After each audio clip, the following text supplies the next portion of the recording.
Hello, everyone, and welcome to part two of episode five, I guess, of the Hub World. Episode Episode 5.5. 5.1, or five 5 and a point, half over 3 days. yes, Um, 5.8 final remix chapter.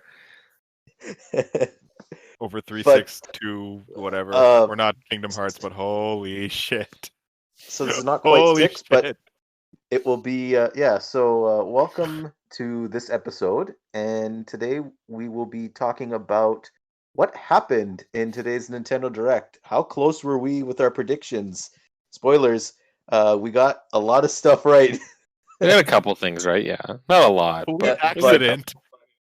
So I think the way we're going to be doing things is we're going to just be skimming through the Direct here and talking about the things that get us really excited and other noteworthy announcements coming out or games coming to the Nintendo Switch in this year and beyond.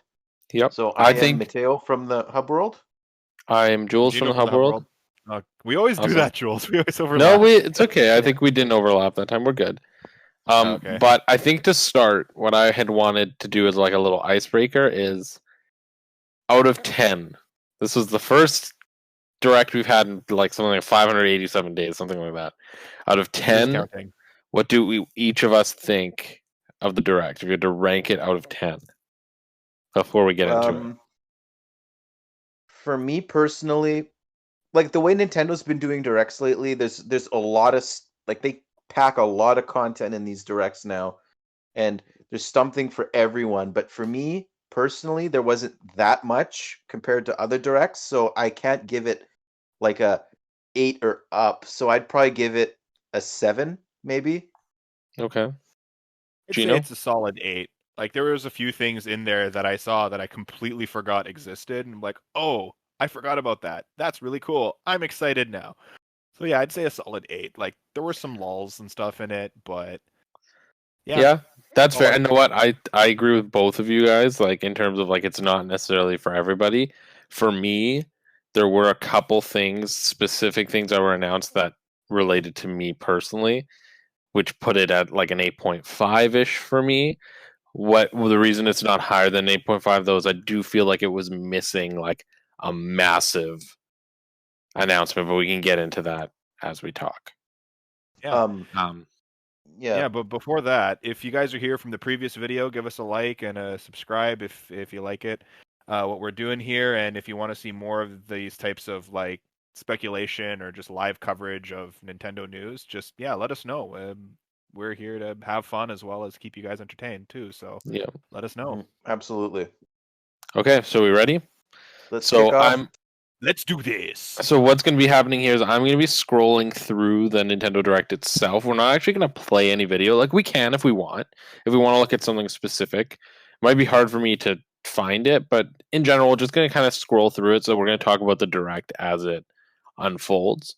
So let's get to the first announcement here, which would be our Smash character. So I don't know about you guys, but the second I saw this, I was hyped because I knew Smash was coming first. I knew it. I was like, okay. As I was watching this, like I was like I went on break at work, and I was just watching, and the first thing I see was this stuff here, and I'm like from Xenoblade 2, I'm like, oh, is it Smash? Wait a minute. No, these are all like in-game cutscenes. Wait a minute. Is there like a DLC coming, or is this like a sequel or a lead up? I was like I was confused.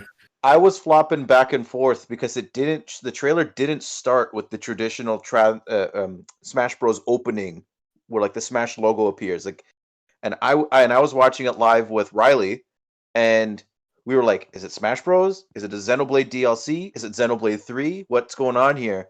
And then we didn't quite, like, obviously we realized it was Smash once, like you got to see Battlefield or Final Destination, whatever it was, and yeah, but like Jules, you partially called it.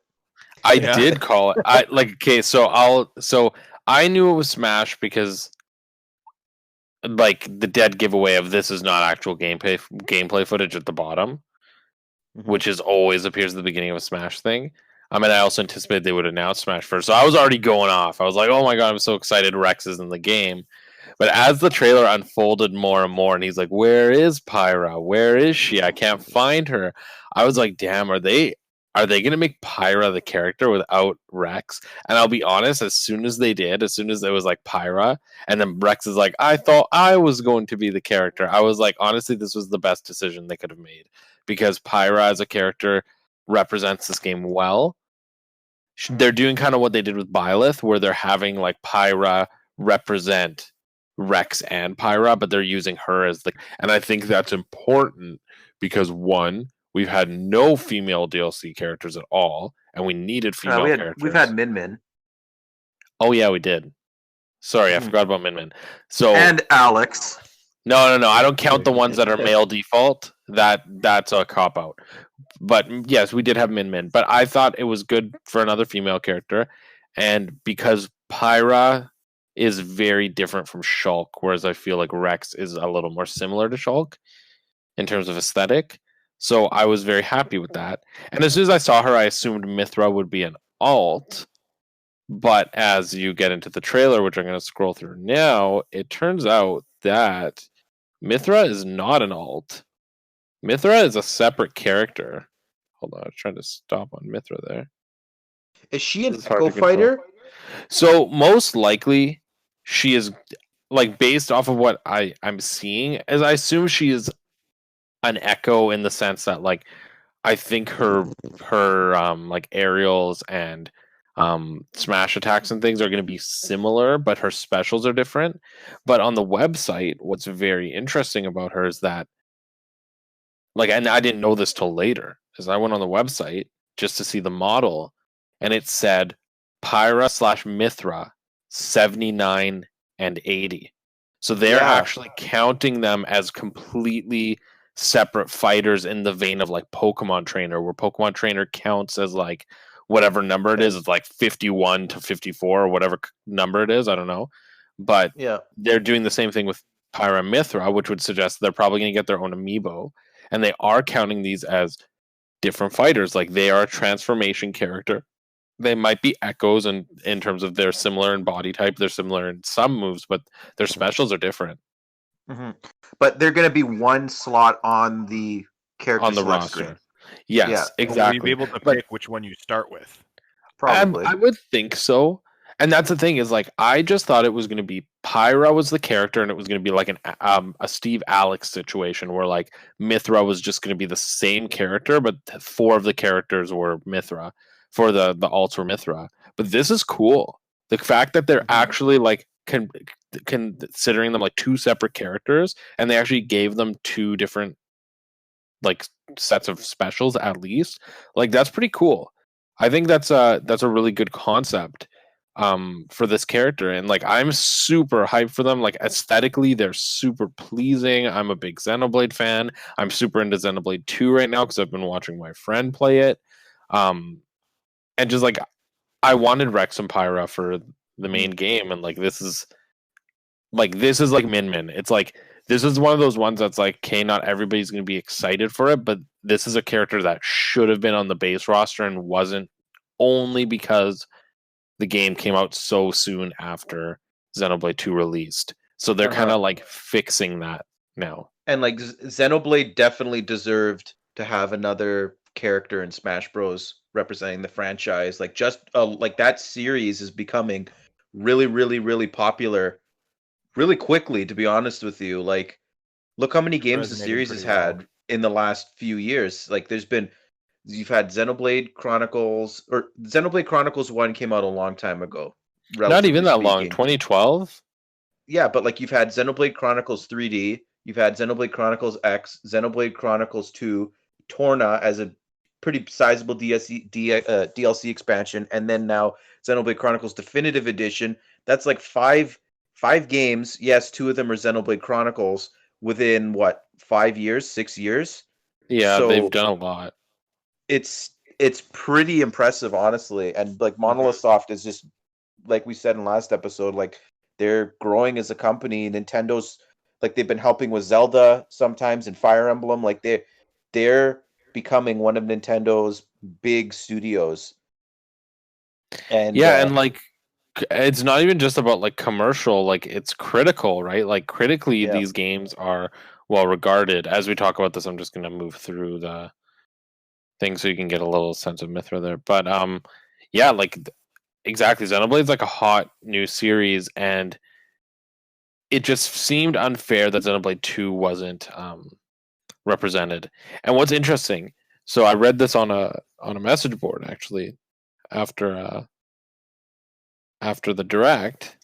Well, that's a nice picture, Mithra. We'll keep it there. Um, um, Yes, it is. one size.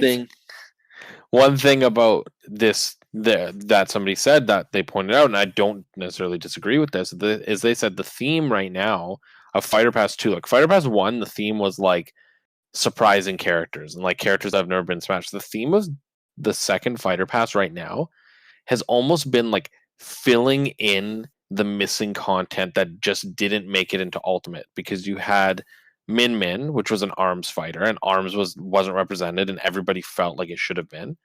You have Steve, which is from Minecraft, and Minecraft was one of those big ones that everybody was talking about leading up to the main release.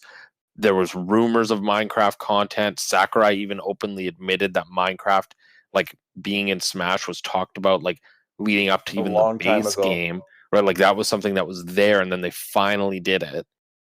Sephiroth himself may have not been a character that might have been planned, but the fact that he brought in a substantial amount of Final Fantasy VII content that was missing prior to his inclusion in the game also kind of fills in some gaps, fills in some missing content. And now Xenoblade 2, which is another character like Min Min, where it probably should have been in the base game had the game released like 6 months later.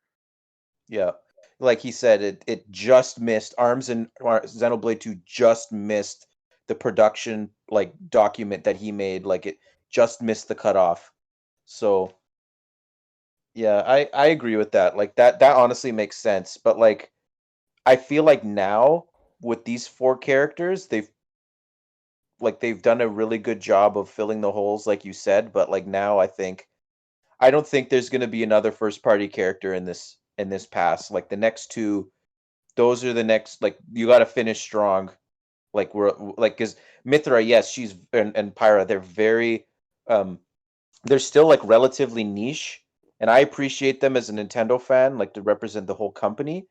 But now I think it's about time that they just now start to finish the pass off strong, put in like those characters that everyone would probably like. So, but yeah, I'm excited for March. We got Banjo amiibos and a new character. So Yeah. So I don't know if you had anything to contribute, Gino, to the There was Smash something discussion. that Matteo and I were talking about earlier in regards to this. Can you skip to the part where I think it's like Mithra or Pyra fighting Dark Pit? I think that was cool little earlier. Easter egg. Yeah, It was earlier. There was one where like all of them are on scene at the same time. Oh, It's a I little don't know bit where late. it It's a is. little bit It might earlier, but be it's a yeah, little hard bit for me early. to It's find okay. now. It's okay. It's okay. But like basically The significance of what that, yeah, Matteo. the cool you thing tell was tell me. like, so it was Pyra and Mithra against Link, Zero Suit Samus, and Dark Pit, and I'm like, hey, that's a cool little Easter egg there, because Kid Icarus, uh, Zelda, and Metroid are all celebrating their 35th anniversary this year. Oh, that So is cool. It might be a complete coincidence, but it's cool nonetheless. Yeah, pretty neat. Definitely cool. And I like Yeah. so actually one of my friends pointed this out to me. Right here in Shulk's design in this little cutscene. This isn't gameplay, this is a cutscene. But that's Shulk's updated design post Xenoblade Definitive Edition. That's not his Smash design. In this so maybe cutscene he'll get his like his new design as a costume. Yeah, so I'm wondering maybe as a costume or if they're just gonna update his design slightly. Somebody's phone's going off, eh? no, that was me. Sorry. That's no worries. I'm using Discord on my phone. I thought I muted it, but like look at this nice little shot here, Pyra and Shulk. There's some wallpaper stuff right there. But yeah, like and that's the thing is like with Sephiroth they updated Cloud a little bit, so like maybe they are gonna update Shulk. And then the question here is, what are the Mii costumes going to be like? Like, are they just going to do Nintendo characters, or like what's going to happen here? I can't remember Well, for arms. What did they do? Like, it was just random stuff, they right? It had wasn't. no, they had Ninjara. They had who else they had? I know they did have at least one arms costume, but like there are a few Mii costumes that still have like that are still that haven't come back from Ultimate, which I think it's Lloyd Irving is the main one. So and I Oh think the yeah, and Monster Hunter costumes I don't think have come back either, but um normally it's been a few returning costumes and a few new ones, or a few that have sort of tied a Xenoblade, but like they've done Rex yeah, already, and I I think can see them Pyra doing. does Pyra have a Mii costume?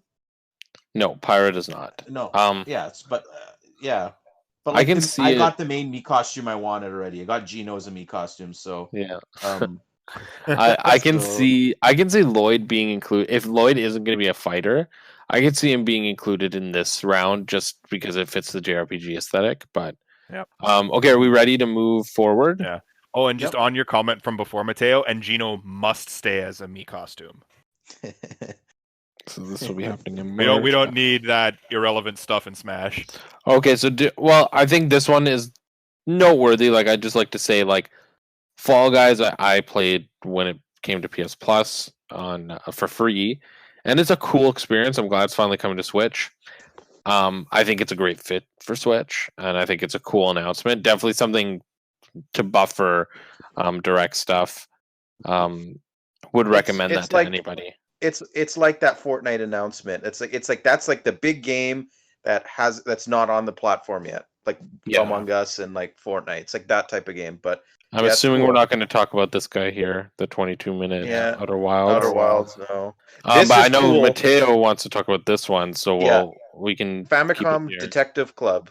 I'm just gonna keep it brief. I think these. I think were on Wii U in Japan only, and they've been brought over to the West, localized. I just like the fact that Nintendo's continually doing this sort of initiative of like localizing games that have only been in Japan, like Earthbound Beginnings and Fire Emblem Shadow Dragon on NES, and now Famicom Detective Club. But like I honestly like I knew this before, like I knew the characters. I'm like, oh, that's that girl, that's that trophy in Melee. What I forgot her name already. Starts with the T, but like I recognized her immediately. I'm like, oh, she was that trophy in Melee. So it's cool, but I Now, honestly would here's have my preferred. question, like, because I No, don't go know, ahead. like, it sounds like you know a bit more about this game than me, because I didn't even know what this was. Now these two I versions skipped this part. is this like a Pokemon deal where they're like two No, versions of the same game, or no, there's the sequels? they're both different. They're different games. Oh, okay. hmm I would have preferred them being included in a bundle, but like, and I think they're like $45 each. So I honestly like don't know whether that's a good deal or not, but um, it's still. I just like the fact that Nintendo's doing stuff like this still. It's really cool. Yeah, that's cool. Okay, hmm well, let's see what's next, because I don't remember the order of things. This one, this one's the Samurai Warriors game. Looks cool. I probably won't play it, but it definitely looks cool. I don't know if Riley and any I of you. thought it was Nobunaga Nobunaga's Nobunaga's Ambition. ambition. Yeah, Yeah, we thought it was so that did at first, I. but I did as well. yeah. hmm But This one. Okay, I'm gonna talk about this one. yeah, Like, I've never played the Mana series, and I've looked into the Secret of Mana and the Trials of Mana remakes, and I actually tried the Trials of Mana demo, the remake demo, and I wasn't a huge fan of it. But looking at this looks super interesting. I just don't know how I Mhm. feel about, like, I've never played a Mana game, like I said. I don't know how I feel about this mechanic where you like create yeah. like you create the map. I don't know how I feel about that, but it does look like a cool Honestly, game. like watching this, I didn't know that. Like, this is actually, I think, the fourth game in the series. This was a PlayStation 1 game it's just been re-released, I think, for the first time now. And I had no idea there was a fourth game in the Mana series. I thought that it was just like it was Final Fantasy Adventure, uh, Secret of Mana and Trials of Mana, and that was it. But it's cool that Square is going back into the Mana series, and every game is being brought into the current generation. Yeah, and like they must be doing well if they're bringing them all in, because like the Secret of Mana collection or the Mana collection as well as the Trials of Mana remake are both on Switch, and now you got this one. The only one that didn't come to Switch was the Secret of Mana remake that was a PS4 exclusive, but the Mana series must be doing well if they're devoting this much time to it. It might never get to like the Final Fantasy level, but like clearly it's selling. Okay, like let's move on from Legend of Mana then. Let's see what's next in the direct. Can you guys still see my screen? I did hear a noise. Okay, that's okay. That's all right. There's just noises. Okay, so let's move on. Oh, there's Monster Hunter Rise. Yeah. I don't know if you guys want to talk about it. Like, I feel like there's nothing really to talk about. But the only thing I'd like to say is I want to say something too because I haven't talked in forever. Okay, yeah, go ahead. That controller is really cool. Let's move on. No, No, seriously, I just want to say, yeah. Seriously though, Monster Hunter, I understand the fan base behind it. I respect the fan base for this series. I personally couldn't get in. I got Monster Hunter World, tried playing it a few times with some friends, but just could not. It's sink my teeth grindy. into it. It's you have to really like it, but like if you really like it, you really like it. Like Yeah. my And friends. I respect that. Yeah, my group chat of Nintendo peoples were all going nuts about this. So I can't relate, but I know.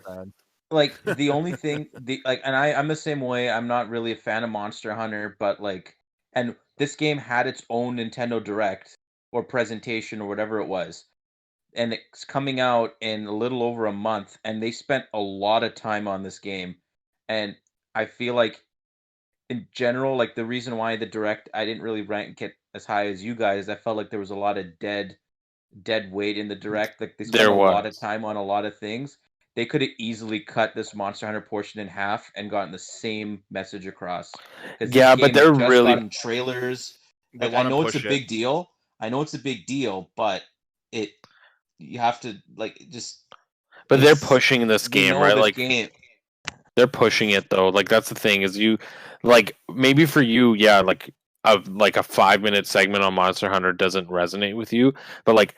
Imagine if it was something you did care about. Like, imagine if it was something like F-Zero and they focused on it for like 10 seconds and they're like, we're not even going to look at this, right? Like, it's these things are like matter to some people, and especially because this is an exclusive, it's a big deal, right? Fair enough. So anyway, let's move on from Monster Hunter because we don't have a lot to say. What's this next one? Oh, this is the next one. Yes. So here's our second prediction card. come true. Matteo's prediction. Snap. Let's. As soon as this popped up, I was like, "Oh my gosh, how did we get something right?" Yep. Oh, I was so happy. Riley and I were very happy. Oh, I'm my very God. excited. There's so many things. Oh my God. There are so many things in this announcement alone that make me really excited. Like, not just the fact that it's another Mario Golf and like a first Mario Golf on console since Toadstool Tour, but it's seemingly not just a return to form for the Mario Golf series. Is it a return to form? What do you mean? It's not just it's not like the Camelot games, like they're bringing back RPG mechanics for Mario Golf. Yes. They're probably going to do it for the next Mario Tennis, or hopefully they're going to do it for the next Mario Tennis. And also, golf outfits. Like, I didn't even think about them bringing golf outfits back, and I should have said that because look at Mario Tennis Aces. All the characters had tennis outfits. Yeah. That's this really game, cool. This game has potential to do a lot, to sell a lot, because it's super casual with the motion controls now. Bowser with pants. Yeah, Yeah, and there's Wario. Wario's outfit's awesome. Waluigi's outfit's awesome. Okay, how about this? The speed golf. How do you feel about this guy? Okay, It's right gonna be here. great. This I burst out laughing when I watched this happen. Right here, What, this Peach specifically? this Peach, Prancing like around. dad. Hey, I there's was DK. dying. I didn't It even was see DK so before. funny. Yeah, like there's a lot of little cool things in this trailer. Like Yep. the speed golf looks fun. Like the speed golf looks like something casual that you can just play with your buddies and have chaos. And it's a little bit more fast paced because I know like golf as a gameplay isn't for everybody, but this looks really fun. Like this looks really This- court. It looks like Mario Kart meets golf, and I like that. Oh, and here's the Yeah, RPG. this But part here, before we go over to before we start this, Jules, move your mouse cursor out of the way. It's right in the center of the screen, and it's really annoying. Oh, okay. But there's one thing There I'd you like go. to add before, and it's actually a little detail that was added on the game's website. It looks like the characters are gonna have they're gonna be character specific items, I think. Luigi's is the ice flower, and they also alluded to King Bob-omb being a playable character. yeah, And I think I read that too. yeah, so that wasn't a part of the direct, but I think that's worth noting. But this is the main thing I wanted in a Mario sports game. The RPG story mode. This was Yeah, this was a notable omission from Mario Tennis Aces, and that game could have been so much better. It was a fantastic game, great tennis gameplay, but like it could have been so much better if they had something like this. And I know like they haven't. Oh my god, Cowboy Wario looks so good. I love Wario's cowboy His hat. hat is amazing. So Reminds me funny. of Mario Party 2. But Let's watch them do the stank like. yeah, but anyways, yeah, like even like having Oh, they're your wearing cleats. like having Yeah. the golf shoes and Except like for having Yoshi. your Yoshi's not avatar Be as the becoming me. your- Yeah, and like I like them that. being playable again is very reminiscent of the old RPG Mario Tennis games. And like it's and June, it's like I think that's a fantastic window. Like it's just like that's going to be a big game to start off the summer for Nintendo. Agreed. And we know lots of people that are really high on Mario Golf, and like it couldn't come at a better time. Like I agree. it, It's a good it's- game for now. I really Very want good. like this game is like hopefully the Switch has like a renaissance of Mario sports games that like are like because the Wii I felt like the Wii and Wii U didn't have the heights of Mario sports. Like those games didn't come close to me personally on like than the ones on N64 and GameCube. Like Well, know what's strange, but I always find like just baffling is that the generation that Mario Golf and Tennis skipped was the one where it seemed like it should have worked the best, which was the Wii era where there were motion Yeah. controls, right? Like And, like, those were Mario- like prime Yeah. opportunities. yeah, like it's I think just- it's Wii Sports. Wii Wii Sports Sports, killed so- it. yeah. But yeah, it's cool that they have like even like the gauge there that measures your swing and all that. It's like it looks exactly like the one from Wii Sports. Yeah, I feel like when honestly you hit it too hard, Mario it kinda Golf wiggles. Mario Golf as a series doesn't change much, which is okay. Like they haven't tried as much with Mario Golf as they have with tennis, for example. Like power tennis was so vastly different. Like and used like mechanics that like completely shifted the game. And then like even the one Mario Tennis Open where it had like those spots on the ground, like it shifted up the tennis gameplay more. Whereas golf has stayed pretty similar throughout since it came out, and like this is perfect. We haven't had a Mario Golf in a long time. We haven't had a console Mario Golf in a long time.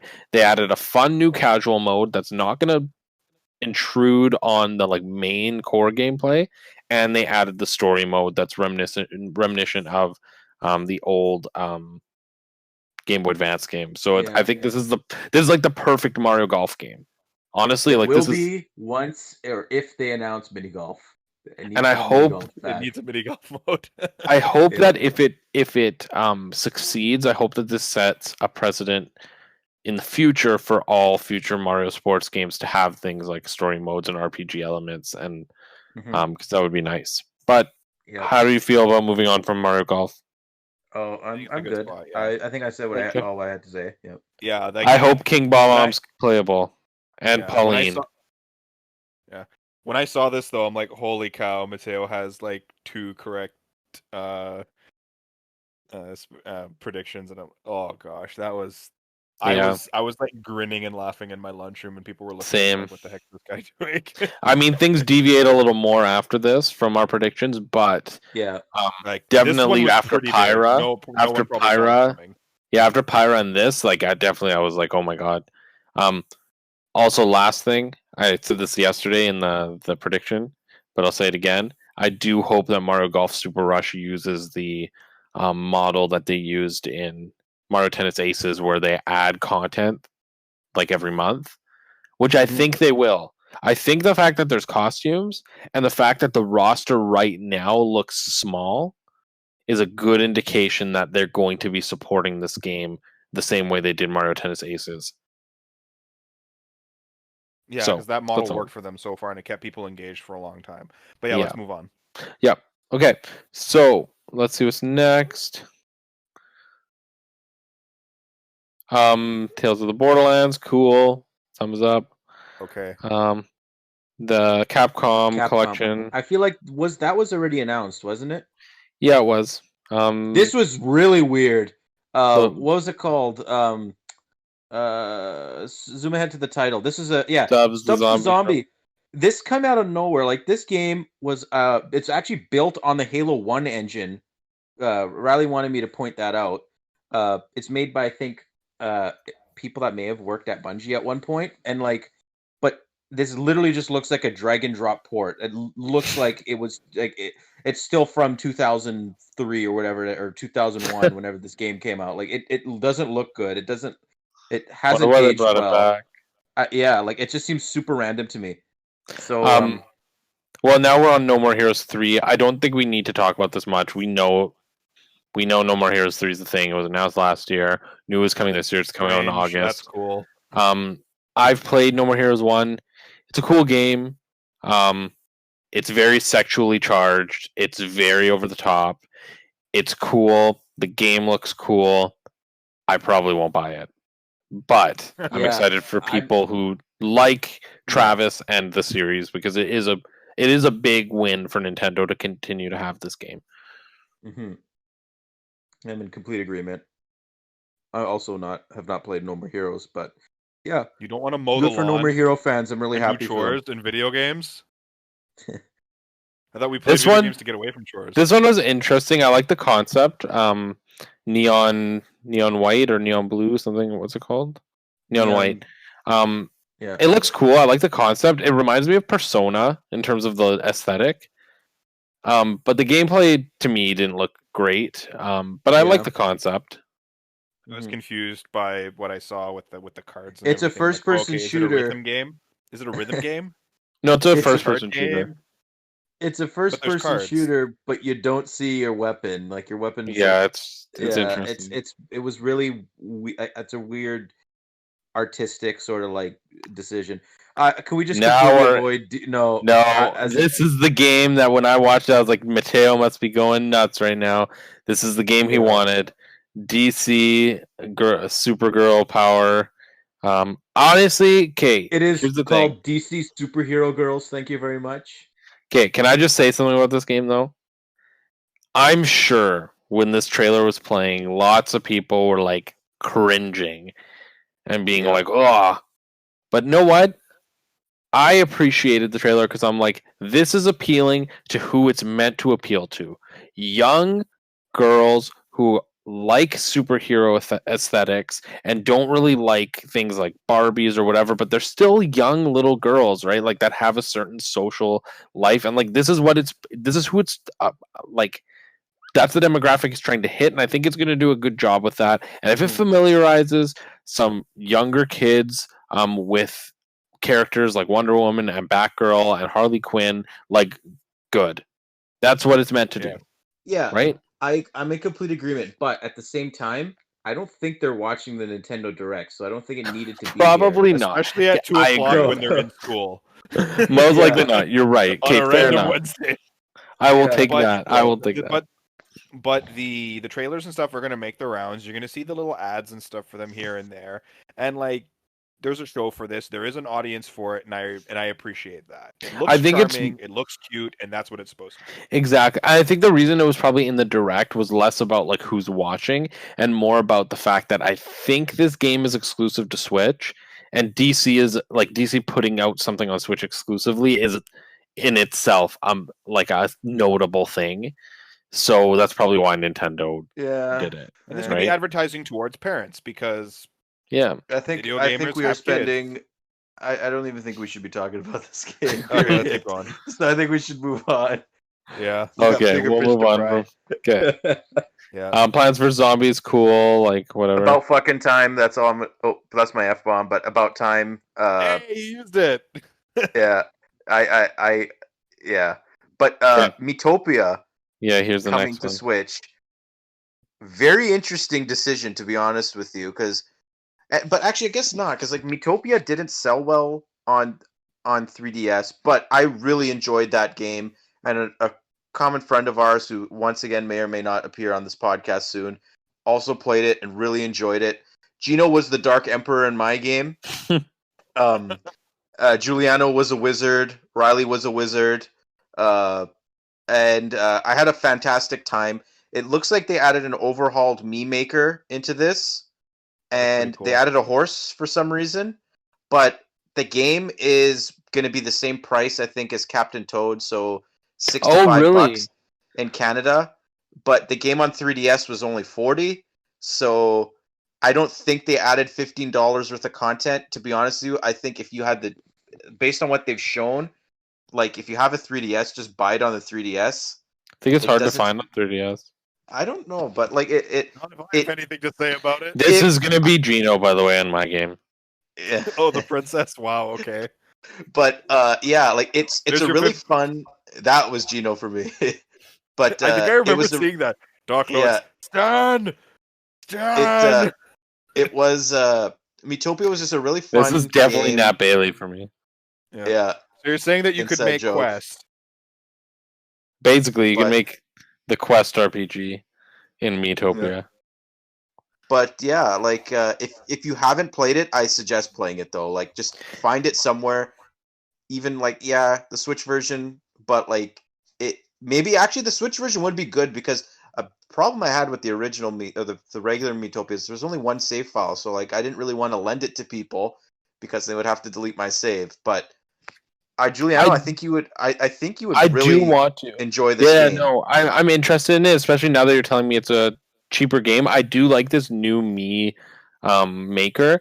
The one thing that I feel doesn't lend itself well to this game being on Switch is that the Mii creator on Switch is like locked behind menus and like it's not as Mhm. prominent. So I don't have a lot of Mii characters made on my Yeah. Switch. So I feel like the issue with this game on Switch is that I'm gonna have to go in and make Mii's of all my friends and all the people I want to be in my game Yeah, in order to put them in here. Whereas on 3DS and Wii U, I already had them because yeah. like this would have been perfect on Wii U because of the Mii what was it called?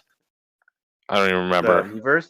Miiverse, because you had like access to all of like so many Mii's. I feel like it would have lent itself better to Wii U than it does Yeah. on Switch. And the other but- thing cool that you could have done on 3DS that you won't be able to do here unless you Street make them Pass? is like this. You could pull the Mii's off of the Street Pass. Like you could have Yeah. played as Reggie, Miyamoto, Aonuma. Like you could have played as all of those Nintendo. I think there's executive still developers. I still think there's QR codes you can scan on Switch to get characters and like I think there's a way to But get them. the Switch doesn't have a camera, so how would you do that? Oh, maybe I'm wrong then. I don't know. Yeah, Yeah, I mean, but so I don't know. but yeah, Metopia it's hilarious. It's really fun. I think I Uh, can do. Oh, I know the way recommend I it can do honestly. It's a hidden gem on the 3DS, and it Yeah. honestly deserves it. And I like the fact that they ported it because maybe other 3DS games now can get ported to Switch.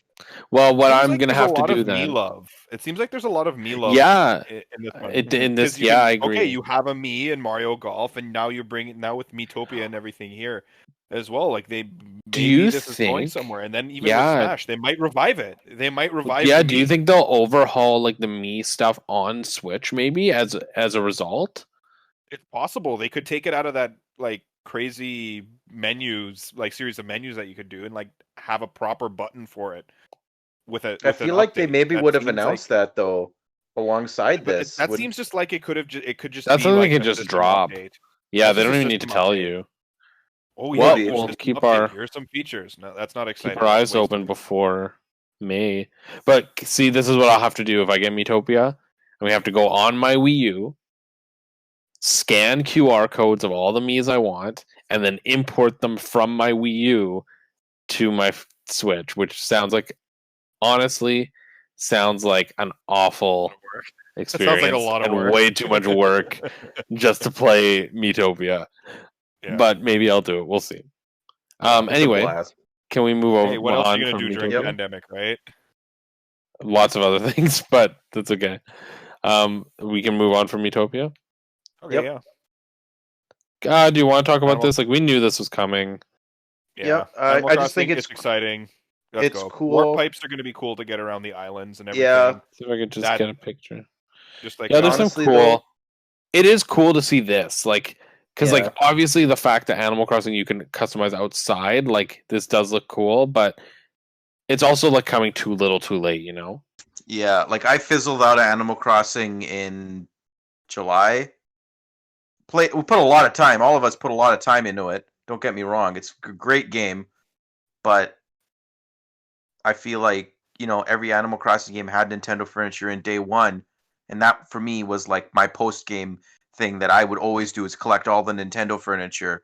And the fact that it's coming now and it's just only Mario, to me, it's not enough. Honestly, like it's too little, too late for me in Yeah, Animal it Crossing. is.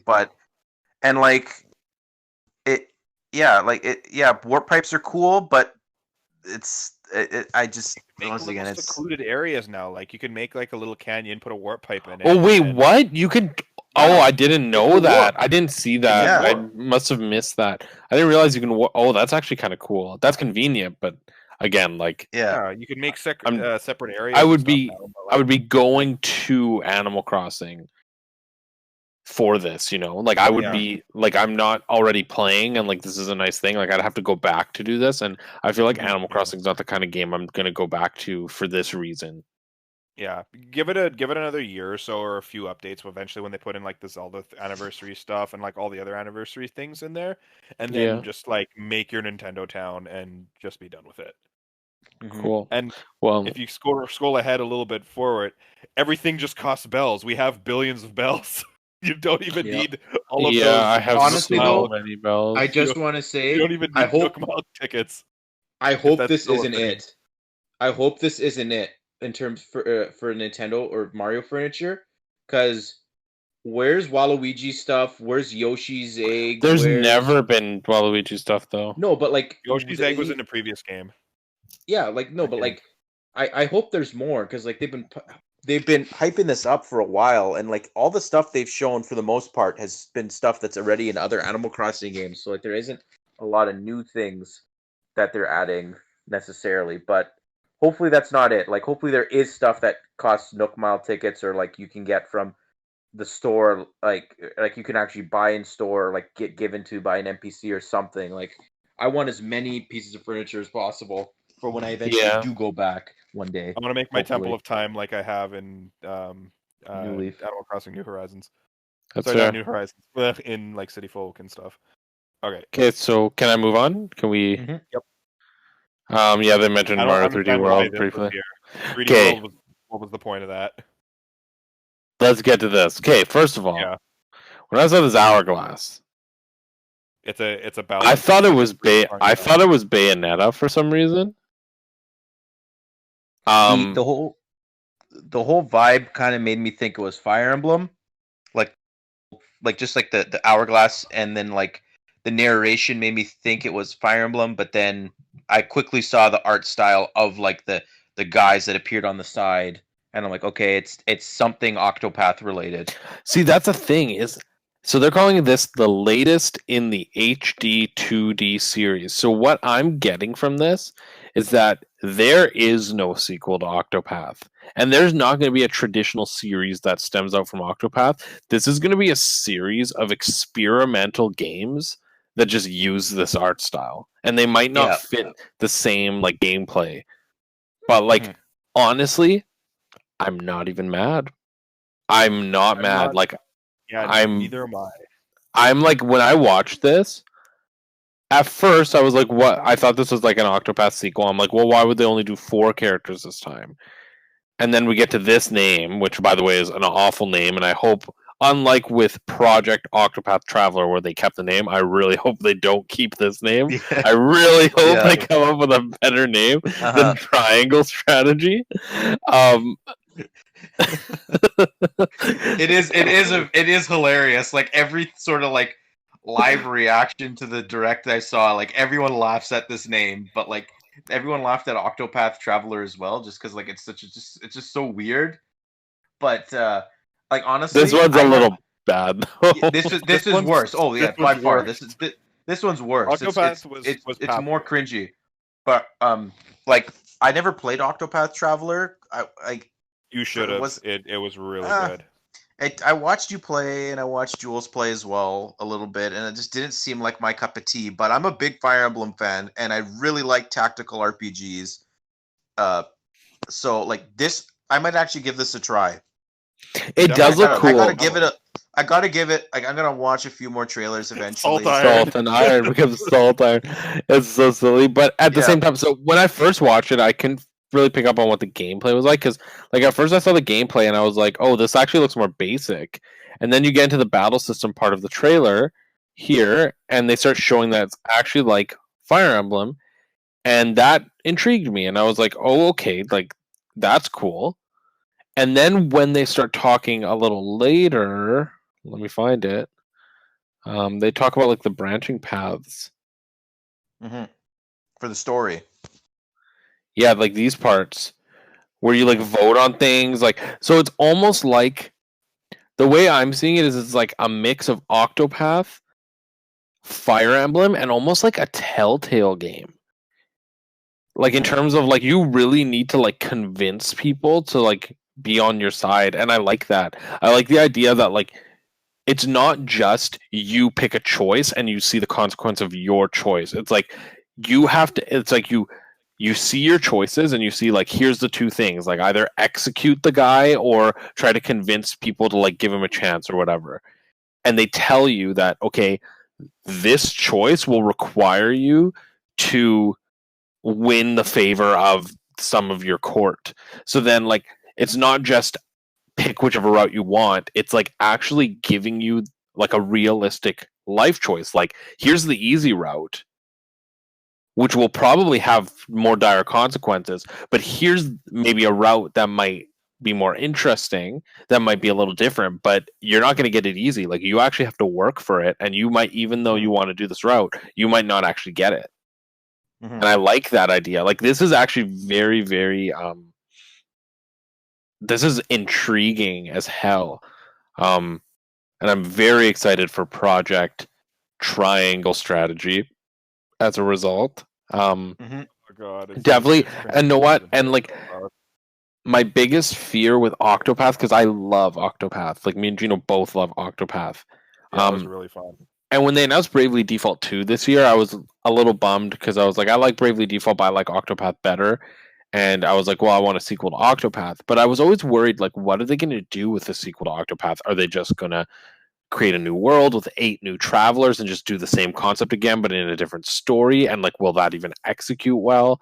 Or are they going to continue the story? Like, what are they going to do? And I honestly think this was the right decision. They're basically saying, like, we're taking the music and like the art style and like the parts that you really liked about Octopath, but we're applying it to a new formula, because if we do the same thing as last time, it's going to be stale. And I like that. And like, even just shifting the camera like 45 degrees makes it look completely different. Like, at least Octopath looked like a pop-up book. This more like looks like a 3D model, just because they've shifted the perspective into like just that 45-degree angle, and it makes the art style pop even more to me. I don't know, maybe it's just me, but I really like what they're doing with that perspective on this one. I agree. Please change this. Good to thing me. it says look at the name. I can't look at the Good name. thing it says working title, because what a name. Triangle Strategy. Hey, like we said with Project Octopath Traveler, when that was announced, it was Project Octopath Traveler working title. So then they just ditched the project part of the name. To be fair, Octopath Traveler didn't sound as bad as Triangle Strategy. Triangle Strategy is literally like it's describing the genre. It's just the genre. Mm-hmm. It's pretty bad. They got to change this one. Yeah. The only reason to keep it is if they want it to be memeable, but I just don't think that's a good idea. Okay, are we ready? Put it together. Let's make a game. Okay, let's go. Do you want to go forward? Yeah, let's keep going. It's coming out in 2022, by the way. And there's a demo now. And there's a demo right now. So similar to what they always do, and then they'll like rebalance and stuff, which is cool. I don't know if I'll try the demo, because like even with Bravely Default 2, I didn't try the demo because I'd rather just experience it. But I'm actually surprised. So this is the thing, is when they showed this game, I wasn't expecting anything Octopath related for a little while because of Bravely Default 2. Like it's Bravely Default 2 is coming out in a week, like a week from Friday, and it's the same team. So I just assumed because Bravely Default 2 was happening, Octopath wasn't getting a sequel for a while. So this saying 2022, that's pretty quick. That means that this game's coming out like in a year, right? Like I'm assuming it will be a little later. Like probably won't be early 2022. Probably be a little later. But still, they must have been working on this. They must be a 2-game studio at this point. Or because it's largely 2D, you don't really have to do all too much. And like this could have just been something that like they were working on the side.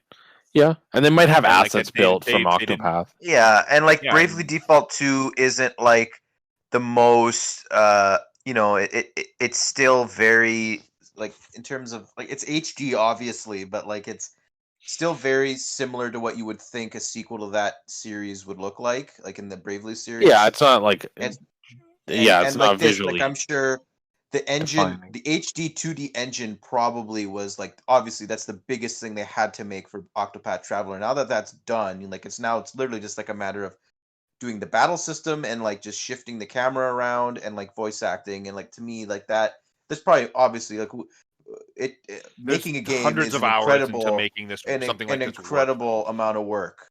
So, but like I'm sure like what I guess I'm trying to say is they probably were able to balance at least like this project with the end of like the development of Bravely Default 2. Now here's the thing.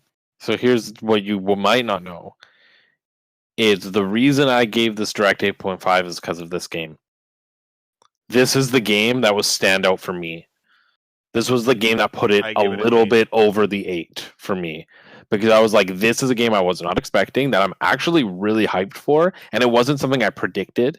It's not like a massive game. It's not a game where I like jaw dropped, but I was thoroughly surprised and excited by this game. And this game, it was what boosted it. It was this and Xenoblade and something we'll talk about later, and Mario Golf. But okay, I got excited about this. So too, just and before we go to the 8 for me. Yeah. So just before we go, this is going to be a console exclusive to Switch. Yes. It'll probably eventually come to PC, like Bravely like Octopath. Or, well, Octopath, Octopath. Yeah, most likely. Yeah. But yeah. Okay, let's move forward. Yeah. Oh, this one. Do you want to talk about this? Actually, like, skip. I'm worried completely. I'm a little worried about it. So, from what I believe, it is so it's set between episode 6 and 7, and I think it's a third-person shooter. I think it could be I don't remember. I know for sure it's a third-person shooter, class-based potentially. I don't remember, but my worry is the developer of it. Zynga. It's developed Zynga, and Zynga's a mobile developer, and this to me like I want a Star Wars third-person shooter. Don't get me wrong, but I'm worried about monetization in this game, and I'm worried about is it literally just going to be It's completely going to be monetized. It's it going to free to be play. a mobile game? Like, is it going to feel like a mobile game? And if It might does, not. then I don't want anything to do with it. Like, It might not feel like a mobile game, but it's definitely, I guarantee, going to feel like a Fortnite / Fall Guys kind of deal where it's like completely monetized. Like, it's if the literally core gameplay is good, then I don't. This is hit or play miss. it. Yeah, This is like, hit or it miss has completely. The potential. It has potential to be good, but it has just as much potential to be bad just because of Zynga. So yeah, so we'll see. Another one, End Games, whatever it is there. I can't quite see that. I Natural don't know. Motion Games. I don't know what that studio is. I've never heard of them. Okay, But, so yeah. I'm gonna Okay, move let's move on. forward. Yeah, Zynga. There we go. I don't know if Oh you my guys care God. about this game. Yeah, this just looks like another like generic, like there's Fortnite to me it ripoff. feels like a lot of games with a similar aesthetic to this are being made now. Like it's Fortnite, this, what's the one that Ubisoft made recently? Hyperspace or Hyperscape or something like that. Like it just seems like these just like this. I don't know, like just this art style to me. Like it's so like off-putting now. Like it was cool the first time, and now it just seems like everyone's trying to piggyback. It's It's a just Gen like Z generic. It's super generic. And like that's honestly like I don't, even if the gameplay was good, it's just like it doesn't look visually appealing to me. And like, why would I want to put dozens and dozens and dozens of hours into a game if it just doesn't like it Fair. it seems so bland. Like I'm not gonna knock it till I try it, And but also, I'm once also again, not gonna try it. It's EA, right? So that's the Yeah. other thing. Like they have So- Apex. Just stick with that. Yeah. No, but those things don't last. Like that's the thing is like even Fortnite. But- Apex is still going. It's still good. But one thing I'd like to add is this game, yeah, it's being published by EA, but it's being developed by the guys that developed Mario Kart Live Home Circuit. So, like, it's a cool, like, like these guys, I think they are ex Activision or something, and yeah, like this is probably their biggest game as a studio, I think, since whatever, like I think they did Skylanders or something like that. So Yeah. but Okay. Well, that's okay. I'm gonna let's keep skip going. through it because I, much like you with the DC superhero girls, I just don't care to talk about Knockout Yeah. City. Mhm. This looks interesting to me. I can't remember what it's called. A World's End Club. This game's ends with you. no, For it's whatever reason. 'Cause I thought that's World's End- fair. That's fair. It's actually this is developed by the same people who do Danganronpa and like Zero Escape, which are like don't know what that storybook is. games. They're just like storybook kind of like almost like Phoenix Wright kind of games. Uh-huh. And like it looks cool. I'm meaning to play Danganronpa, so like I might give this a try. Maybe I like the aesthetic. Voice acting sounds cool, but I I'd wasn't like, necessarily like hyped. I'd like to shout out this guy or this little crew. I'd like to shout out their bike that they ride on at the end. I think that's hilarious. Like everyone's riding on the same bike. This I guy? thought it was really- Hold on, let's see. yeah, I thought it was really funny that like all these characters are on this massive bike. So they're having a good time. Look at that bike. Yeah, look at that shot. How would that even work? Hey, you know what? Don't even Get a question single it. bike for all your friends. Yep. Say that's what Okay. we got to do after the pandemic, right? Like, Yeah, it sounds good to me. Okay, take Yep. the bike. Hades getting a physical release. That's cool. I haven't played it yet. Time. Considering it, I really want to. I really want to play Hades, but like my Continuing backlog's that- so massive right now, and like, but this is definitely on there. It got Game of the Year from I think IGN and Yeah. a couple And it's- other outlets. So and it's continuing Nintendo Switch's like really strong indie ties. Mhm. Yeah, After it's the really indies cool. Make it, they get put on Switch. So the next game is something you talked a bit about yesterday, Matteo. I don't know if you want to Yeah, focus so on it. the leak, yeah, the leak was real. It was the Ninja Gaiden collection was actually real, and I heard the first two games from Riley. He said the first two games are supposed to be good. The third one is not that great, and I probably won't be picking it up because not my type of thing. But yeah, like it's cool that these games, like I think the third game actually was on Wii U as like a launch title. But Ninja Gaiden 3? No, I thought that was. yeah, I thought Ninja Gaiden. Which one was on no, the original Xbox? the original Xbox was Ninja Gaiden Black. I don't know if I honestly don't know much about the series. Is that Yeah, is neither that do the I. first one? But like Razor's Edge was on 360, I think. And but then when Wii U launched, I think it was a launch title, if I remember correctly. But yeah, it's cool. Koei Tecmo though, like, there's another thing. Koei Tecmo and Nintendo, they're pretty tight. So Speaking of leaks, some of this direct was actually leaked before it dropped. I didn't realize Really? this till later. this I actually saw this Ninja Gaiden uploaded on YouTube. This trailer was uploaded on YouTube before it came out in the direct, which I Interesting. thought was really weird. Well, I'll tell you the stuff that was leaked when we get there. But here, this is one of the things that was actually leaked before the direct, which is the Hyrule wasn't Warriors much Age to of leak. Calamity. Just a picture. The Age of Calamity. No, just the fact that Age of Calamity was getting DLC. Let's see if I can get the exact screen where it talks about the content that's in it. There we go. So first of all, let me just say, they didn't leave this on the screen long enough. I had to come back and watch this later because I did not have enough time to read it. It was up for 2 seconds. There's a lot of info, but I had to come back and read it. I think this was expected by a lot of people. I think a lot of people were worried that Age of Calamity was not going to get DLC because it's been so long since the game came out and they hadn't announced anything. But this is obviously like something that was needed. The price isn't too bad, $20 American, so probably be like $30 Canadian here. And we're getting some some good content. So we're getting a new weapon for Link, some costumes. We're getting expanded rosters, some new stages. That's the thing. When they say expanded roster, like, how many characters is that going to be? We don't know. The first one is going to be Robbie. The second one is going to be Pura. There you go. That's all you get. No. I think when how did Hyrule We're getting Warriors at least do 4. It? Yeah, I think 3 or 4 probably per expansion. No. I'm saying we're getting at least 4 total. Oh, really? Like, I think the least amount, that at the very, very, very, very, very, very, very least, the roster expansion is Robbie, Pura, Suga, Aster. That is the very least we are getting, but I'm willing to bet we're going to get a little bit more because for both Fire Emblem Warriors and Hyrule Warriors, every single time they expanded the roster, it was 3 characters. Yeah. So it says here newly added weapon for Link, but so here's the thing: it says newly added weapon up here, but then down here it says newly added weapon type.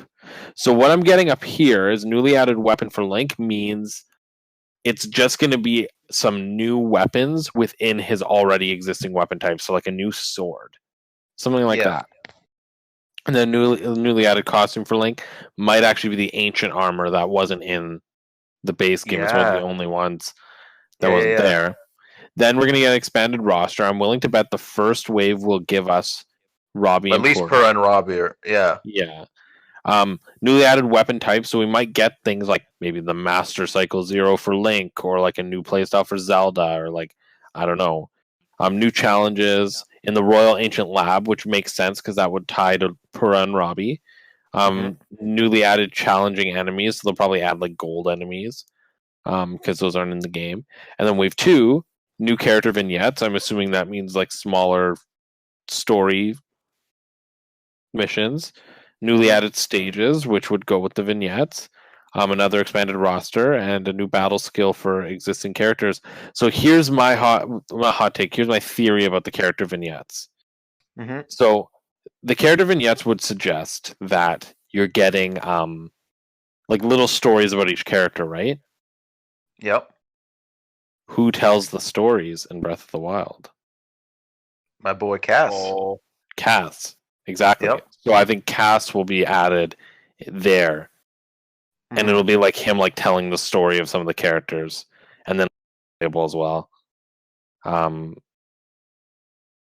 then new battle skills for so I think like honestly the quality here is like if you like Age of Calamity, it's worth it. If you don't, it's not.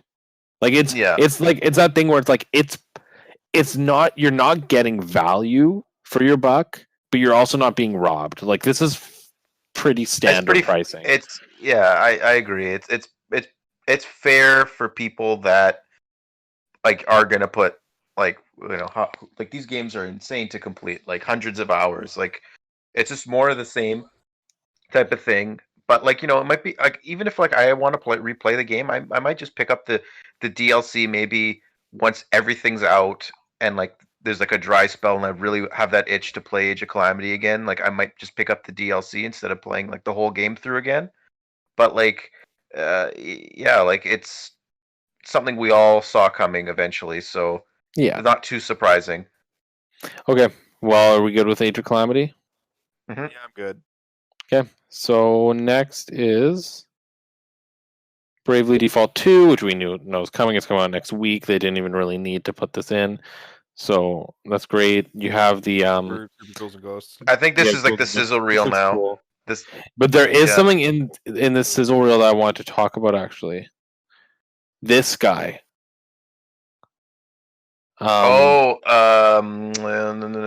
Frontier Remastered. Yes. So I didn't even know this game existed, but when they were talking about it, this sounds like it's the original Octopath. Yeah, this and even like it looks very similar to like the environments and stuff look very similar to me, like the Final Fantasy VII did, like the original Final Fantasy VII. Same. I got that too. And then they're saying like it's 8 separate characters that all have their own story that like tie together in this sci-fi world. I was like, okay, so this is like an Octopath game. So maybe I'll pick this one up. So this actually does look interesting. I've heard very good things about the Saga series, but like still like another another JRPG, like Square Enix came to this direct. Yeah. They opened up their portfolio today. Like they represented really well. They love the Switch. They're putting so much out. Where's Chrono Trigger? It's like the only thing. Like I said, that and Parasite Eve, like the only franchises that like I know there's a lot of like fan requests to come back, but like who knows? If we are going to go on the Chrono Trigger tangent, Matteo, they're going to give us the really, really bad Android port that no one wants to play because it's not very good. People want the original one. Just give us like the SNES one. Don't give us the shitty Android one. No, give us the DS one. The DS one was good, wasn't it? Yeah, the DS one. I think the Android one was a rip-off of the DS, but it didn't do a lot of things right. Yeah, the DS one includes all the like. That was just a dumb take. That was just a hot take for me. That's fair. Okay. Yeah. What else is in the sizzle reel? What's Apex Legends? We knew about.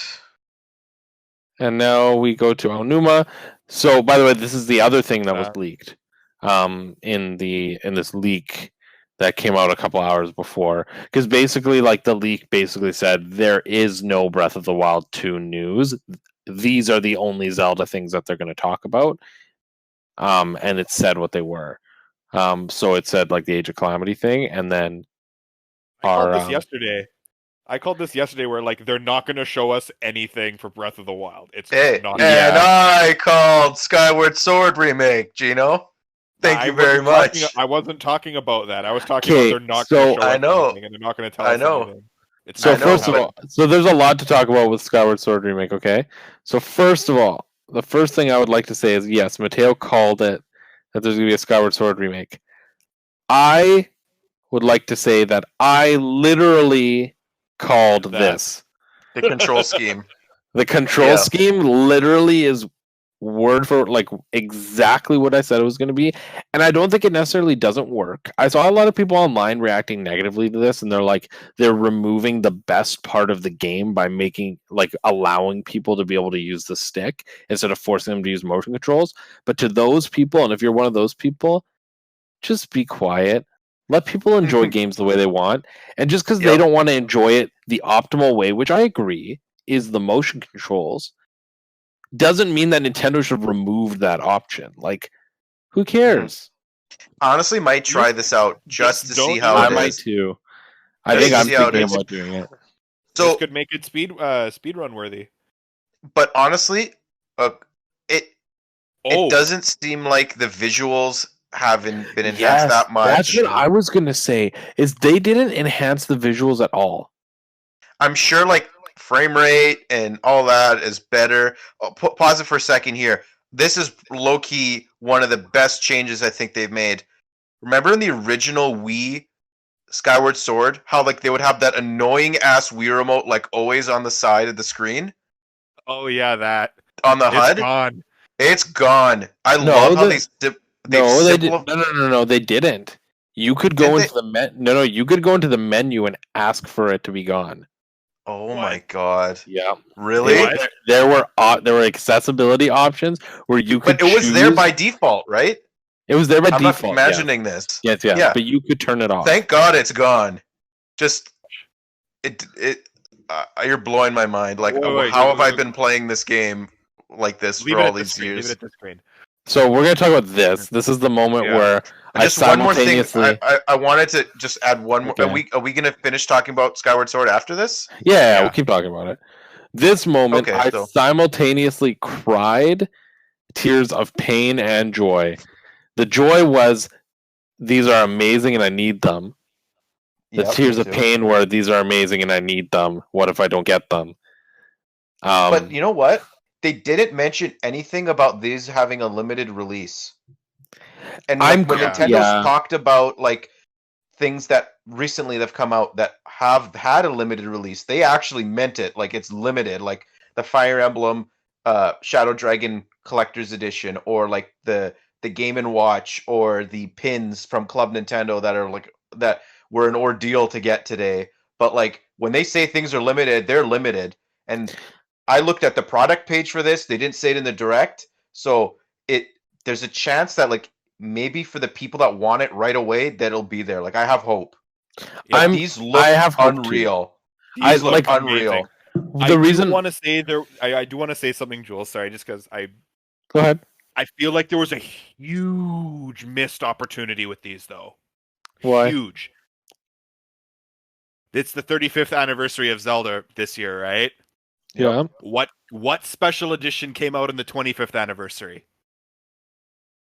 Skyward with the tie-in with the tie-in Wii remote, the gold special Wii remote, together as one package. Why the hell did that not happen? Well, I feel think like his Joy-Cons there could have been a tie-in. Like you get the Joy-Cons, that would have been and a digital very download. expensive. It would have been expensive, and I feel like the reason they didn't do that is could because have been the like special like limited edition thing. Get the well, game but that's with the what I special mean. cover and- Is I think that's why they didn't do it. I think Yeah. the reason they didn't do it is because they realized that lots of people are going to want this, and if they made it a limited edition of the game, then like No, you could still have this on the side. Just like, But then like, what's the for example, like, an point? alternate art or something. Probably like that would have been a really little- cool homage, though, because like, hey, we did this 10 years ago. But I think that's the Do it point. Is again. I think that's why they're doing this. As I think this is the homage. They're just saying it's not included with the game. It's just Yeah. you buy it if you want it. And honestly, though, like the design of the Joy-Cons, I know it says like Legend of Zelda Skyward Sword Edition Joy-Cons, but like they aren't really that themed to Skyward Sword, which I do like. And I also like the touch of like the strap having like the same colors as like the handle of the Master Sword. I think that's a really Didn't cool notice touch. that. Yeah, not like look notice at that. that. It's like the teal with like the same like purple of the Master Sword. I think it's so cool. Yeah. These like I'm gonna buy them. I just don't know. Am I gonna open them and use them, I'm or am I opening just gonna mine. keep them sealed? You know, I'm buying a set of these and I'm going to use them. I'm getting rid of my banana Joy-Cons. You can have those. I want these. We can have a box to keep sealed. We can have a box to keep sealed. I love the art on the box. Like I just don't want to get rid of that, right? So I will say, I do have a little bit more confidence that these will be more widely available because of the Animal Crossing Switch. Because it was so limited when it first came out, but now I walk into stores and I literally see it everywhere. Even the Game & Watch Mario, like I still see it everywhere I go. So I feel like they recognize at this point how beloved Zelda is. And I do believe like it is about the marketing. Like they didn't say this was limited. So I'm sure the first wave or two of these are going to be hard to get. But I'm sure that after a while, like if you want them, you're going to find them. Hopefully. If you're but I'm patient, still, if I don't get it first day, I'm still going to bawl my eyes out as if it's never coming back. Mm-hmm. I will literally murder people for these. Like, just letting you know. We at the Hub World do not condone murder. Please don't kill people. I will tell you guys right now, if you get a set of these Joy-Con and I don't, I will personally come to your house, the only murder person your family, I will and take the Joy-Con. The only person I will prioritize giving these Joy-Cons to is the biggest Zelda fan I know, Adriano from the Hub World. No, Adriano from the Hub World is not a bigger Zelda fan than me. I am the bigger Zelda fan. We'll have to bring him on one day just to have fun about that. But the other thing I wanted to talk about with Skyward Sword, aside from the fact that I'm so happy I didn't replay Skyward Sword recently, because I'm going to wait till July now, is that I actually don't think Grezzo is making this game. I think that they're not. They're probably Nintendo's either doing it in-house or they might get another outside studio. Like I think it was Tantalus I don't or something think, that did. But here's the thing. They don't need another studio. Because they're not doing anything to this game. Like we said, like looking at the art, they haven't done anything to this game other than up-res it. Mm-hmm. So, and here's the other thing that I had. I wonder if it's in the. Let me see if it's here. First of all, the box art's really cool. Let me see. It's not in here, but they released some art for the game. I wonder if it's on here. No, I can't find it, but they released some art for this game after they announced it. Like, and I assume it's gonna be the box art. I don't know if you saw it. It's like I did not. Okay, well, it was basically the it's like it's not art we haven't seen before. It's like Link with his sword high and like Girahim and Fi on the other side, and they're like in the sky. Now, here's the thing: both Twilight Princess HD and Wind Waker HD redid the art to make it look like it was a new version of it. This game did not redo the art, and I think that's because this is not as involved of an HD version. Like, they didn't go in and tweak the lighting, they didn't go in and redo models and textures. All they did was up-res it, and you can tell. Like, when I looked at it, when I watched the trailer, I was like, oh, they did nothing to this game. And yeah, but like honestly though, like I don't think they really needed to be honest with you, like visual wise, because like for me, like I've played Skyward Sword I think 2 or 3 times, and like we played Skyward on a CRT. Yeah, like there were instances. No, but I've replayed it on HD TVs and stuff. But like there were instances of slowdown and the motion controls, especially like they're hyping up these motion controls to say like, oh, they're even better now just because of the power of the Switch and like all that. That was where the game needed the most polish, was like the stuff that made it a game.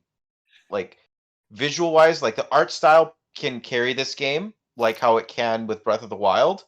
So I'm not too worried about that. It's literally just like the motion controls are what they say they are, and they're better, and like the background stuff of the game, the back end stuff is better, then I trust Nintendo, and like I would buy this day one. Like I really, really, really like Skyward Sword. Like I remember like it getting like unreal reviews, like 10 out of 10 masterpieces when it came out. And when I played it, I'm like, it was fantastic, but I wouldn't say it's that good.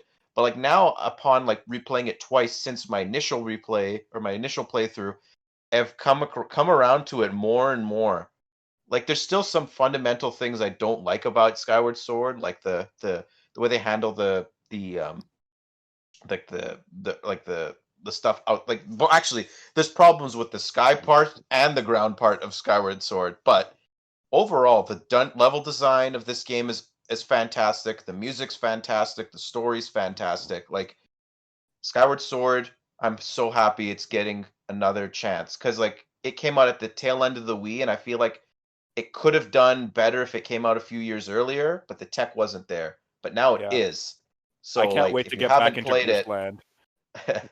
Groose, oh my god. I do love also it. like Memes. how Aonuma mentions when he's talking about this game, how even though this game, like this is very significant what he said, by the way, because he referred to Skyward Sword as, he's like, even though it was part of like the way Zelda used to be, and the fact that he said that makes me think that Breath of the Wild's structure is the new structure of the series. Like they're not coming back to this old structure.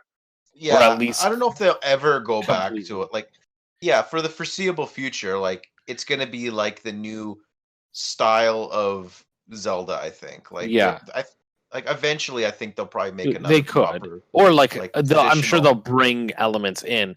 But what I thought was interesting is because he made a really good point, which is something I've always pointed out when talking about Breath of the Wild, is he was saying even though this is part of like the older, like Zelda, like pre Breath of the Wild Zelda style, this game is very foundational for the ideas and the things we do in Breath of the Wild. And it's true because Skyward Sword and Breath of the Wild are what I call the new age lore of Zelda, which is less focus on the three goddesses, more focus on Hylia as the goddess, more focus on the cycle of Link, Zelda, Ganon, like reviving, and just in general, like moving away from the older god styles. It's almost like the New Testament of Zelda. Even though this is the first game and Breath of the Wild is the last game, they have so much in common. So I'm curious to see where they go from here, and I'm curious to see if part of the reason they're releasing Skyward Sword now is because they might revisit some of the story elements in Breath of the Wild 2, maybe like with Demise and like Girahim and the cycle of like destruction that Demise started that culminates in Ganon. I wonder if they're like doing this purposely. Like I wonder if this was intended to like remind people. Yeah, but Read the lines too much. yeah, but like Cool just thought. before, like I feel like we've almost exhausted talk about Skyward Sword, but like just before or Zelda, but like just before we move on to the next topic, I just want to know: do you guys still think there's gonna be like a collection of Yes. games coming to Switch? I still Yes. think it's very possible. And like As the well thing is as though, the like we channel know to fix the Goron in this game, so you don't brick your game. that is true. Yeah, That I will hope be so. something that is They need patched to leave into it the in there game. and then patch Well, that's the Goron actually- fix it. That's why I wanted to ask you as well. Like I do think that there's gonna be a collection because, like I said yesterday, I do think there's 3 pillars to the Zelda anniversary that's going to culminate in Breath of the Wild, which now more so than ever I think is coming out early next year. Yeah.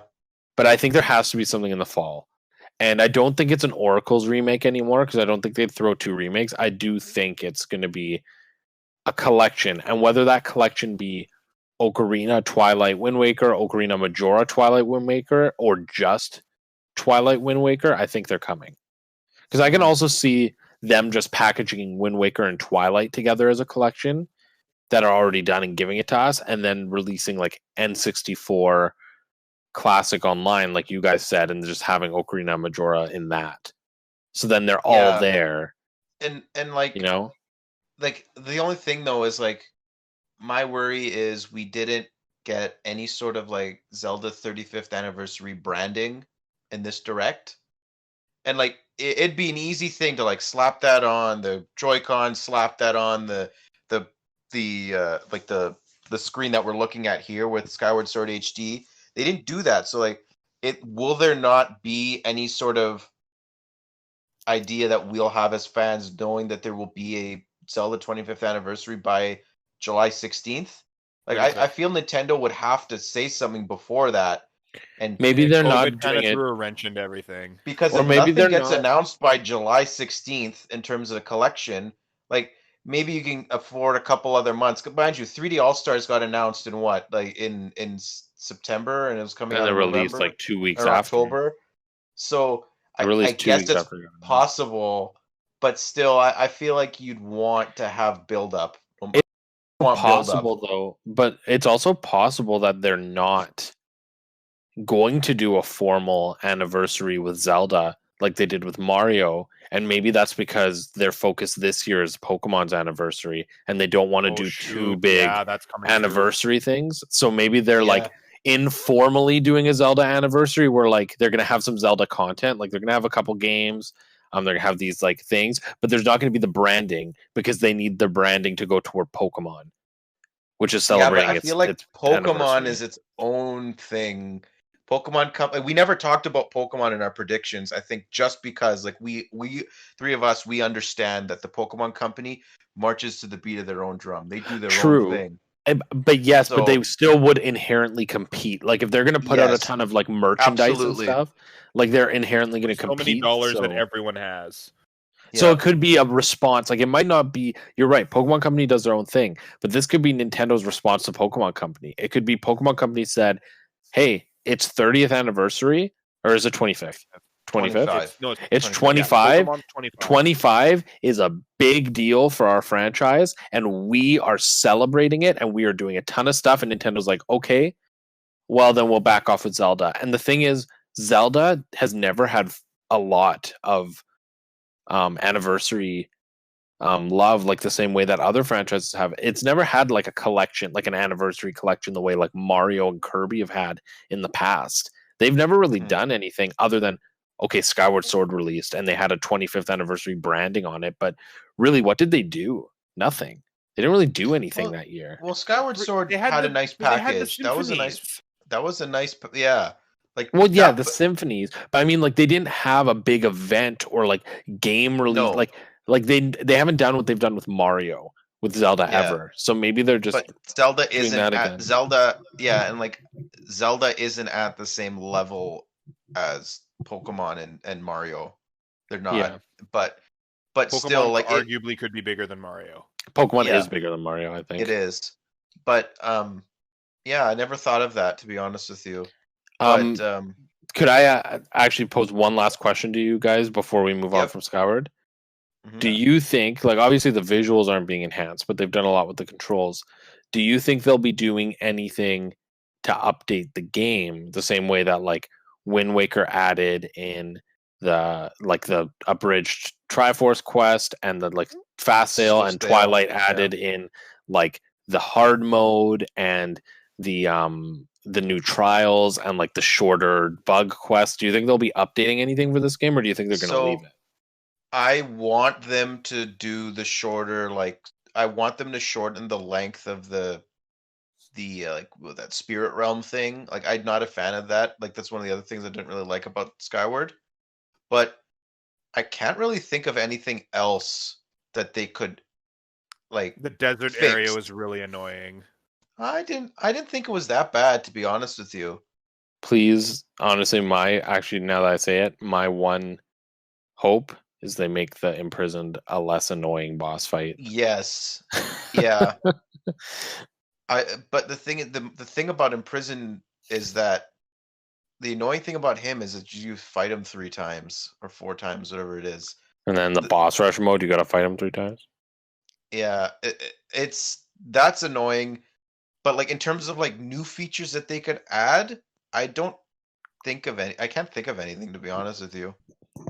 They might add like amiibo support to something, because like hard mode was added to Twilight HD through amiibo support. No, there was This would be already a hard Ganon. mode, and then also Ganon made Then it you could even add harder. Ganon. So you could Yeah. They Ganon should mode. add that. I think that would be that's an easy thing they can do. Just It would be But, nice you if know, hero once mode is again, unlocked. like- At least hero mode should be unlocked from the start instead of The unlocking beginning, it through yeah. beating the game. That would be Mhm. nice. But yeah, Okay, can we move on? I like to be surprised by them. So We got one last major thing. This one's a doozy.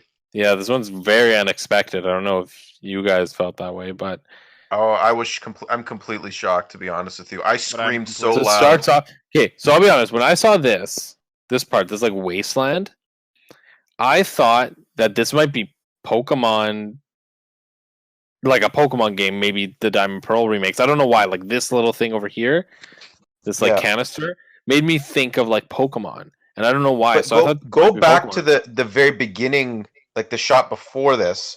To Like me, this. I was expecting like Mario to hop up, like when he hopped up out of the like in Mario Odyssey when he hopped out of the sewer, and then he hopped, or the Cappy appeared on the T-Rex. Like I was expecting, honestly, Mario here. And then when I saw this, it took me a second when I saw this to realize what it was. I screamed when I saw this, and Riley's like, "Oh my god, he's not a big Splatoon fan, but like, do you realize what we're seeing right now? We're seeing Mad Max meets This is the Splatoon. fallout of the Splatfest Order versus Chaos, where Chaos won. Really? And this is it's my theory. No, that's so brilliant. Chaos beat Order. Oh, I love that. A wasteland, like desert. There's no ink. There's no water. Like, what are the Inklings like? It's like a wasteland. It's brilliant. Honestly, it's brilliant. So smart. There's like the upside down. Okay, go ahead. Sorry, no. Finish your thought. No, I was gonna say, like, you see later, like there's the upside down Tower of Eiffel, and like the next one of the later shots, and like you're teaming up with the Salmonite. I see there's the Eiffel Tower. This was my question. Is like here, I thought, because like I thought maybe the big thing about them doing another Splatoon is that they're going to add a very substantial story mode. And looking at this, I was like, wow, like this might be like open world or something. And then obviously, like the character. Shout out to the bow and arrow, by the way. Nintendo's diving in again. They're continuing the trend of bow and arrow games. Now, obviously, we get to hear where they end up back in like Splatoon world. But what do you think? Very different looking. My question is like, why do Splatoon 3 now? Like what? Like I know it needed like a next game. It'll be 5 years. It'll be 5 years by next year. What do you think is going to differentiate this game from Splatoon 3 or from Splatoon 2? I think it's single player. Yeah, the single player mode. And I think they're tweaking the multiplayer even more, so it's even more fine tuned. Yeah, well, obviously the multiplayer is its own thing. It's run its course. I'm excited to see who. To me, I still find myself going back to that game every once in a while. It's so fun. Like the games they're super short. You can play a few of them and it just have that rush. Like it's so unique, and it's like the pace of the game's fantastic. And I feel like I actually like I don't think there's a like yes, you can be bad at the Splatoon, but like or any game, but like it's Splatoon in general. I just feel like even if I don't feel productive, I like it's still like I can still be helpful to my team. Like there's just something unique about that game. Maybe I'm not explaining it very well, but just like I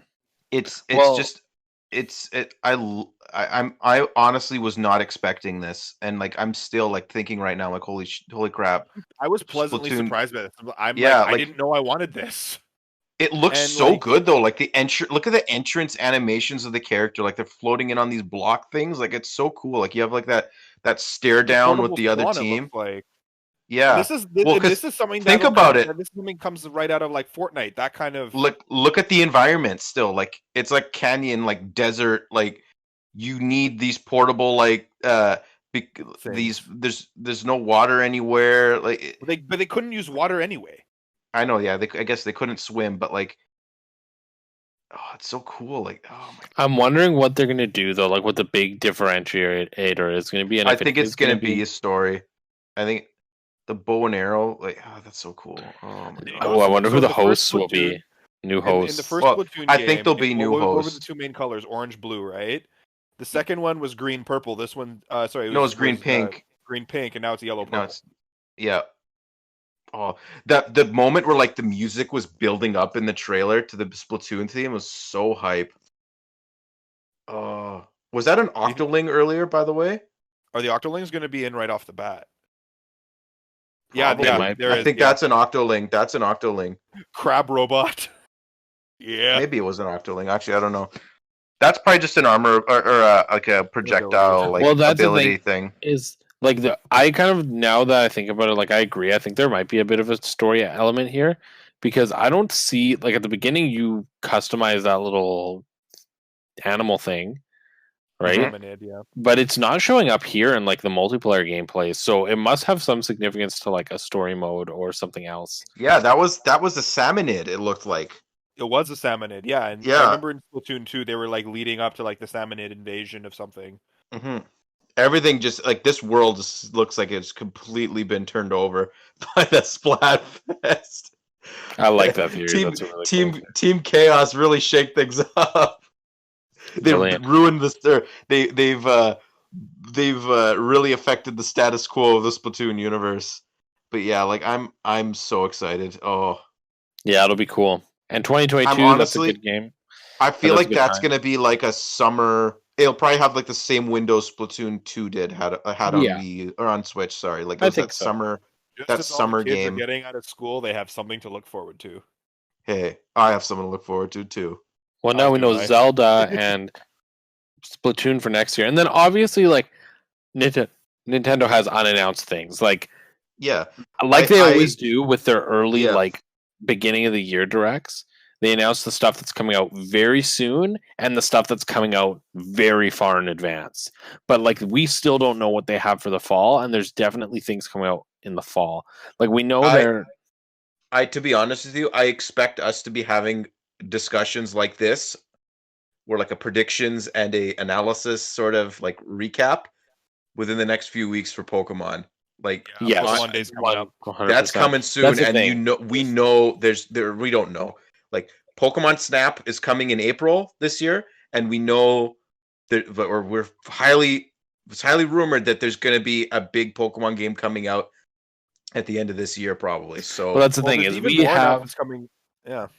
Yeah. we there's have more a announcements Nintendo. coming, yeah. Sorry, Gino, go ahead. No, I was just gonna go on a tangent. My thing's more of like a finishing joke. Oh, okay. I was gonna say we have like basically till July. We have an exclusive per month, right? We have this month is Bravely Default 2. March is Monster Hunter Rise. Monster Hunter. April's Pokemon Snap. May is Miitopia. June is Mario Golf, and then July is Zelda. So Nintendo has given us the next like 5 months of content. And then by then, in June, hopefully we have an E3 digital event. or August whatever. is No More Heroes. True. So hopefully, and like who knows, the fall, like you said, Pokemon game probably. We might have another Zelda release, like a collection. So I would maybe Bayonetta 3. It's not happening anytime Maybe. soon. But There's the also trailer that is imminent. remember they announced like Detective Pikachu 2 or something like that? Oh, yeah, like, where's true. that? Where the heck's that? I'm sure there'll be like I'm sure Nintendo always has surprises. Like I'm sure there's another Mario. The one thing I'm surprised they kind of didn't announce was a like cheap like cup $5, $10, $20 or $5, $10 in like sort of like Nintendo like indie type project like Pushmo or like what's it called, Snipper Clips, something like that.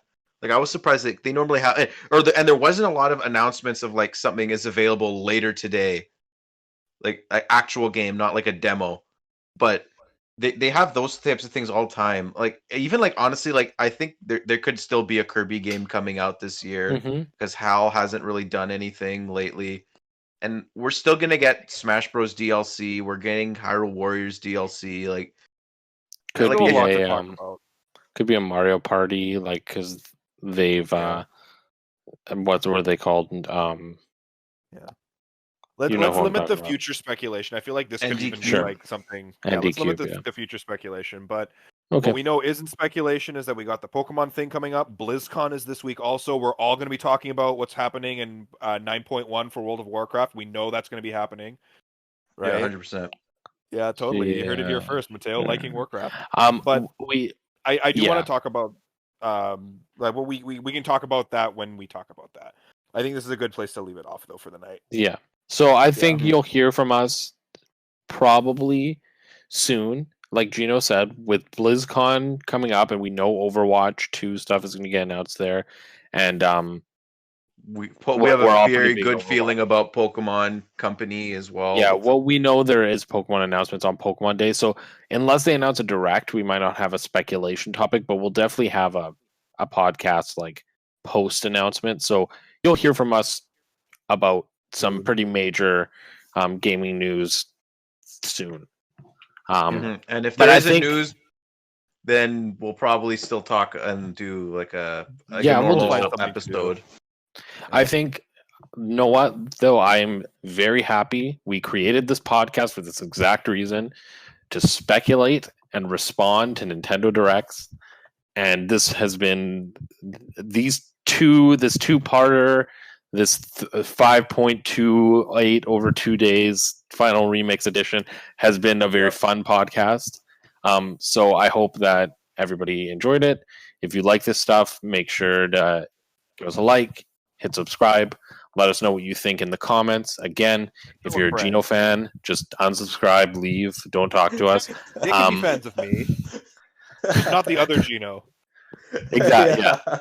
And but yeah, we enjoyed it, and we will leave you with the musical stylings of the hype train. The board.